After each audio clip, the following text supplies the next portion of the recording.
नमस्कार दोस्तों, स्वागत है आप सभी का आपके अपने ऑनलाइन इंस्टीट्यूट अवगत पाठशाला पर। जो लोग इस चैनल पर नए हैं, इस चैनल को लाइक, शेयर और सब्सक्राइब जरूर कर दें।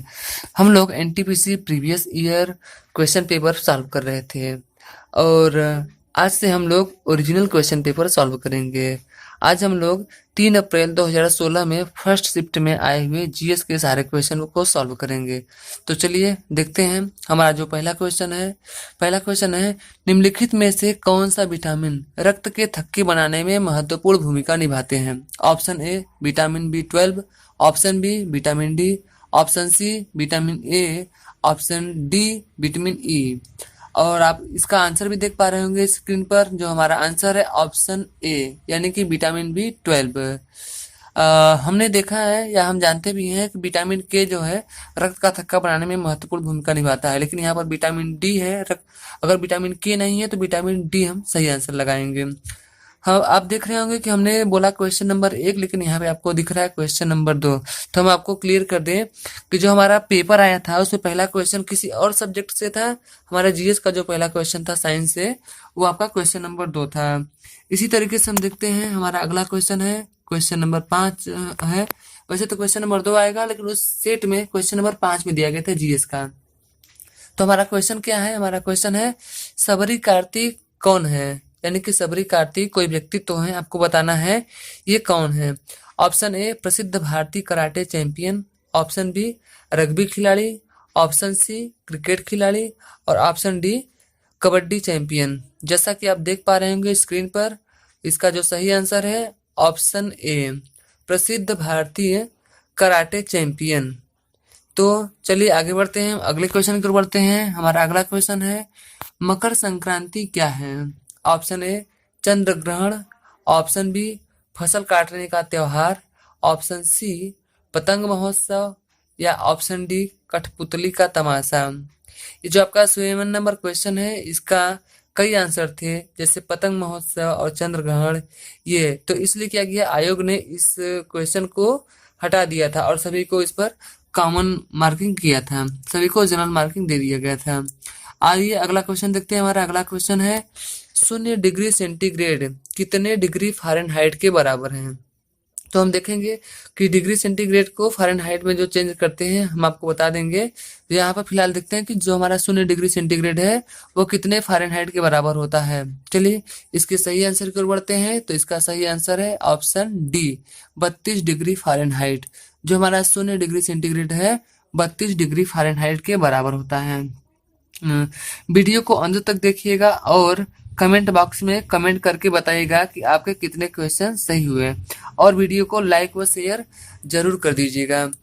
हम आपको बता दें कि सारे के सारे क्वेश्चन जो हैं ओरिजिनल सेट से लिए गए हैं, जो कि उसमें पेपर हुआ था। अगर किसी के पास पेपर होगा या जो सिलेक्टेड लोग होंगे, आप उनसे बात करेंगे या उनके पास पेपर होगा।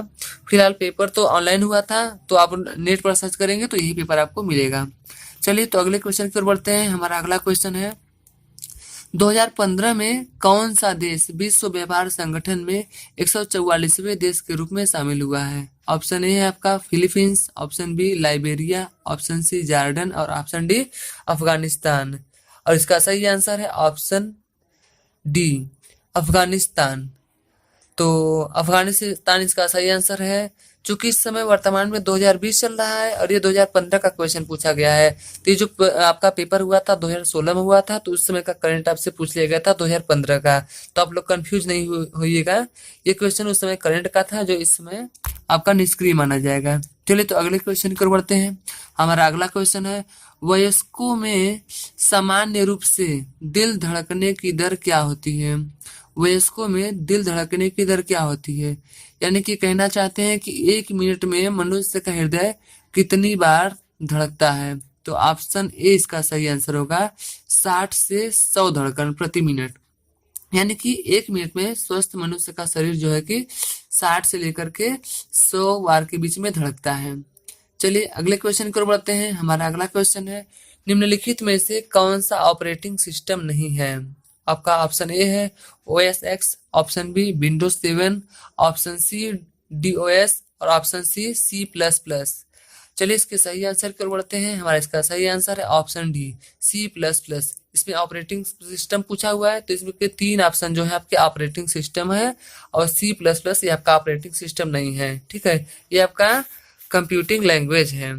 चलिए तो आगे बढ़ते हैं, हम लोग आगे देखते हैं, अगला क्वेश्चन की ओर देखेंगे हम। चलिए तो अगले क्वेश्चन की ओर बढ़ते हैं, हम देखते हैं हमारा जो अगला क्वेश्चन है। हमारा अगला क्वेश्चन है, भारतीय मुद्रा के नोट कहाँ मुद्रित किए जाते हैं? जो भारतीय मुद्रा है उसका मुद्रण कहाँ पर होता है? Option A Nai Delhi, option B Bombay, option C Nashik और ऑप्शन डी आगरा। चलिए तो इसके सही आंसर की ओर बढ़ते हैं, और जो हमारा सही आंसर है ऑप्शन सी नासिक। नासिक में मुद्रा जो है कि मुद्रित किए जाते हैं। चलिए आगे बढ़ते हैं। आप देख पा रहे होंगे कि इसमें क्वेश्चन तो है, 4 ऑप्शन भी है, लेकिन इसका आंसर दिया गया है। एक्चुअली में होता क्या है, जब हम लोग पेपर देकर खाली होते हैं तो कुछ समय बाद आंसर की आता है, तो ये आंसर की से निकाला गया पेपर है। तो इससे आप अनुमान लगा सकते हैं कि ये आपका वास्तव में ओरिजिनल प्रीवियस पेपर है। चलिए अगला क्वेश्चन देखते हैं। हमारा अगला क्वेश्चन है, श्रीलंका की राजधानी कौन सी है? ऑप्शन ए है आपका Colombo, option B Kandy, option C Jayawardenepura Kotte, option D Anuradhapura. इसमें जो आपको ऑप्शन दिख रहे हैं ये चारों के चारों श्रीलंका की राजधानियां हैं, लेकिन ये जब पूछा गया था वर्तमान समय बताना था इसकी राजधानी क्या है। पहले इसकी राजधानी कोलंबो भी थी और अनुराधापुर भी थी। जब अगर हम दक्षिण भारत को देखें संगम काल में, तो उसमें इसकी राजधानी अनुराधापुर भी हुआ करती थी, लेकिन वर्तमान में वहां के एक क्रिकेटर हैं जयवर्धने, उन्हीं के नाम पर इसका नाम रख दिया गया। इसका सही आंसर है ऑप्शन सी जयवर्धनेपुरा कोट। चलिए आगे बढ़ते हैं अगले क्वेश्चन की ओर। अगला क्वेश्चन हमारा, मधुबनी कला क्या है? मधुबनी कला क्या है? ऑप्शन ए कहानी कहने की कला, ऑप्शन बी गुजरात की कला, ऑप्शन सी बिहार में प्रचलित लोक कला, ऑप्शन डी शहद निकालने की कला। और इसका सही आंसर है, आपको स्क्रीन पर दिख भी रहा है, ऑप्शन सी बिहार में प्रचलित लोक कला। मधुबनी क्या है? एक लोक कला है जो कि बिहार में प्रचलित है, लोक कला है। इसके अलावा एक बनी ठनी कला भी आती है। चलिए अगले क्वेश्चन की ओर बढ़ते हैं। हमारा अगला क्वेश्चन है, माउंट एवरेस्ट की चोटी पर पहुंचने वाली पहली महिला कौन थी? कहीं की भी महिला कौन थी?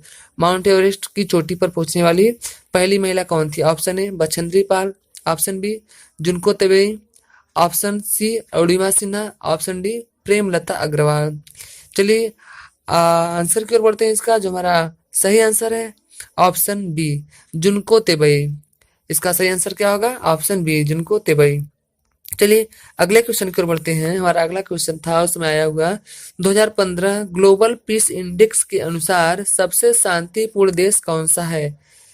ऑप्शन ए है Iceland, option B Bhutan, option C Austria, option D New Zealand. इसका सही आंसर है ऑप्शन ए आइसलैंड। 2015 के अनुसार ग्लोबल पीस इंडेक्स के अनुसार जो सबसे शांतिपूर्ण देश था आपका आइसलैंड था। चलिए आगे बढ़ते हैं अगले क्वेश्चन की ओर। हमारा अगला क्वेश्चन है, माले किस देश की राजधानी है? माले किस देश की राजधानी है? Option A Mauritius, option B Lakshadweep, option C आपका है मालदीव, ऑप्शन डी मलेशिया। इसका सही आंसर है ऑप्शन सी मालदीव। माले किस देश की राजधानी है? तो आंसर होगा मालदीव। चलिए अगले क्वेश्चन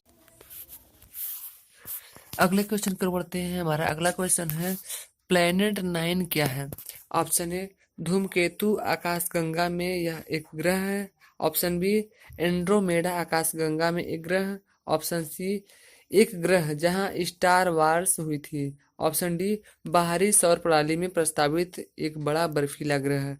और इसका सही आंसर है ऑप्शन डी बाहरी सौर प्रणाली में प्रस्तावित एक बड़ा बर्फीला ग्रह। चलिए अगले क्वेश्चन की ओर बढ़ते हैं। हमारा अगला क्वेश्चन है, निम्नलिखित को पढ़ें और उस पर आधारित सवाल का जवाब दें। राज्य के नीति निर्देशक सिद्धांतों और मौलिक अधिकार भारत के संविधान के अनुभाग हैं। उसमें से पहले अनुभाग अपने नागरिकों के लिए राज्य के बुनियादी दायित्वों और राज्य के प्रति नागरिकों के कर्तव्यों को निर्धारित करते हैं। उत्तरार्ध के अनुभागों में एक भारतीय नागरिक जिन मौलिक अधिकारों का हकदार है उसका समावेश है। दिए गए अनुच्छेद से कौन सा निष्कर्ष निकलता है? ऑप्शन ए मौलिक अधिकार मात्र हक है और लागू करने योग्य नहीं है, ऑप्शन बी निर्देशक सिद्धांत एक नागरिक के हक हैं और लागू करने योग्य हैं, ऑप्शन सी निर्देशक सिद्धांत दायित्व हैं जो कि राज्य को पूरा करने से संबंधित है। ऑप्शन डी निर्देशक सिद्धांत मौलिक अधिकारों को रद्द कर देते हैं। इसका सही आंसर है ऑप्शन सी निर्देशक सिद्धांत दायित्व हैं जो कि राज्य को पूरा करने से संबंधित है। ठीक है, अगले क्वेश्चन की ओर बढ़ते हैं। हमारा अगला क्वेश्चन है सत्यमेव जयते का अर्थ क्या है। ऑप्शन ए सत्य की ही विजय होती है। ऑप्शन बी सच्चा विश्वास दुर्लभ है। ऑप्शन सी सत्य ईश्वरीय है। या ऑप्शन डी सत्य एक खजाना है। और इसका सही आंसर है ऑप्शन ए सत्य की ही विजय होती है। और सत्यमेव जयते जो है आपका मुंडकोपनिषद से लिया गया है। आइए अगले क्वेश्चन की ओर बढ़ते हैं। हमारा अगला क्वेश्चन है युगांडा की राजधानी का नाम क्या है। Option A Mogadishu. Option B Kampala. Option C लुकासा। और ऑप्शन डी बुलेंगा। और इसका सही आंसर है ऑप्शन बी कंपाला। आइए अगले क्वेश्चन की ओर बढ़ते हैं। हमारा अगला क्वेश्चन है पंचतंत्र कथाएं किसके द्वारा रचित मानी जाती हैं। Option A Mulla Nasiruddin. Option B Vishnu Sharma. Option C Raja Sudarshan. और ऑप्शन डी तेनालीरामन। और इसका सही आंसर है ऑप्शन बी विष्णु शर्मा। पंचतंत्र का अनुवाद 15 भारतीय भाषाओं और 40 विदेशी भाषाओं में हो चुका है। आइए अगले क्वेश्चन की ओर बढ़ते हैं। हमारा अगला क्वेश्चन है ऑक्सीकरण प्रतिक्रिया में निम्नलिखित में से क्या होता है। ऑप्शन ए इलेक्ट्रॉन में वृद्धि होती है। ऑप्शन बी इलेक्ट्रॉन में कमी होती है। ऑप्शन सी प्रोटॉन में वृद्धि होती है। या ऑप्शन डी प्रोटॉन में कमी होती है। इसका सही आंसर है ऑप्शन बी इलेक्ट्रॉन में कमी होती है। ऑक्सीकरण में क्या होता है, एक इलेक्ट्रॉन त्यागा जाता है। इसका सही आंसर होगा ऑप्शन बी। आइए अगले क्वेश्चन की ओर बढ़ते हैं। हमारा अगला क्वेश्चन है भारत की सबसे लंबी दूरी की रेलगाड़ी किन स्टेशनों के बीच चलती है। ऑप्शन ए कन्याकुमारी से बारामूला के बीच। ऑप्शन बी डिब्रूगढ़ से नालिया के बीच। ऑप्शन सी डिब्रूगढ़ से कन्याकुमारी के बीच। या ऑप्शन सी है तिरुवनंतपुरम से नई दिल्ली के बीच। और इसका सही आंसर है ऑप्शन सी डिब्रूगढ़ से कन्याकुमारी तक, उत्तर से दक्षिण तक ये पूरा कवर करती हैं। तो ये रहा हमारा एक सेट जिसमें से हमने कुछ प्रश्नों को सॉल्व किया है। बाकी बचे हुए प्रश्नों को हम अगले दिन देखेंगे। मिलते हैं अगले दिन नए क्वेश्चन के साथ, तब तक के लिए